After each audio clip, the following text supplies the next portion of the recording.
C'est pourquoi ce matin, avant que mon feu ne s'empare de moi et que mes paupières ne se ferment, je vais couler des larmes abondantes. Je vais exprimer ma honte pour ce que je suis devant mon Seigneur. On descendra tes photos du mur pour un endroit isolé. Ton très cher ami viendra demander la main de ta belle épouse pendant que ta progéniture comblera ton absence dans les passions de ce monde. Alors à travers la berceuse qui nous parvient, je voudrais demander à chacun d'entre nous de méditer, de penser à des personnes qui nous ont dévancés pour l'au-delà. Que ce soit un enfant, un père, une mère, un ami, un collègue et j'en passe. Et méditez ces paroles avec moi.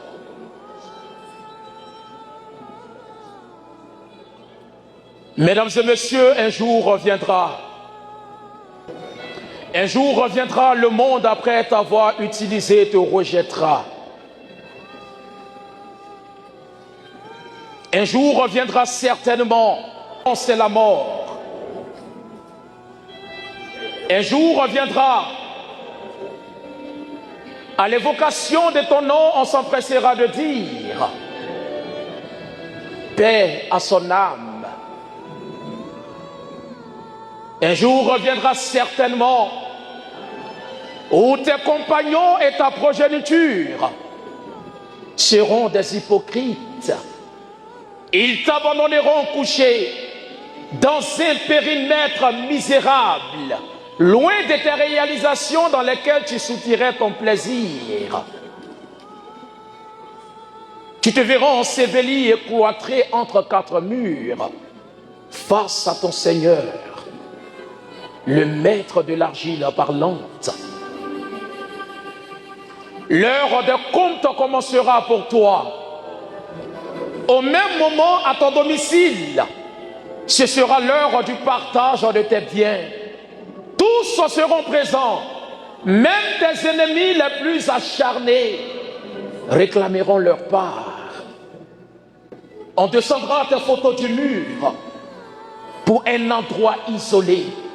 Ton très cher ami viendra demander la main de ta belle épouse pendant que ta progéniture comblera ton absence dans les passions de ce monde. Tout deviendra comme si tu n'avais pas passé un seul instant sur terre. Tu regarderas avec amertume l'ingratitude de l'espèce humaine. Tu te rendras compte alors que la richesse et l'agrément des hommes ne sont que perdition et futilité. Mais à quoi servira ce regret maintenant qu'il est tard? En attendant ce jour, oublie les éloges et blâmes des hommes et consacre-toi exclusivement dans tes paroles, tes actes et œuvres à l'adoration de ton Seigneur. Ainsi, le jour où les hommes iront t'abandonner seuls, ton Seigneur le Très-Haut te comblera de ses bienfaits incommensurables. Et c'est cela la grande réussite. Dis, la mort que vous fuyez va certes vous rencontrer. Ensuite, vous serez ramenés à celui qui connaît parfaitement le monde visible et le monde invisible qui vous informera de ce que vous faisiez. C'est pourquoi ce matin, avant que mon feu ne s'empare de moi et que mes paupières ne se ferment, je vais couler des larmes abondantes. Je vais exprimer ma honte pour ce que je suis devant mon Seigneur. Ma beauté fait frémir le cœur. Mon intelligence épate mes semblables. Devant le miroir, je suis pourtant un laid personnage et j'ai honte de moi. Devant ma conscience, je tremble de chagrin. Je ne peux me tenir debout.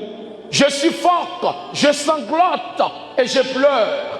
À longueur de journée, j'expose la blancheur de mes dents aux yeux des gens affichant un sourire qui exprime ma joie de vivre. Mon Dieu, quelle hypocrisie! Tandis qu'au fond de moi, mon cœur pleure et se meurt pour mes actes ignobles. J'affiche un fier personnage. Je suis choisi dans les assemblées. Les bonnes personnes me reconnaissent, me distinguent. Je sais pourtant que je ne suis pas celui que l'on croit.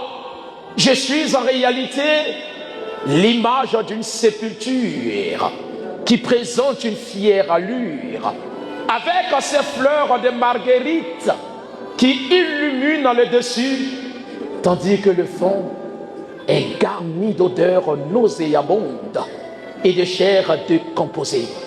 Je le dis parce que je dis pour dire et sans me dédire.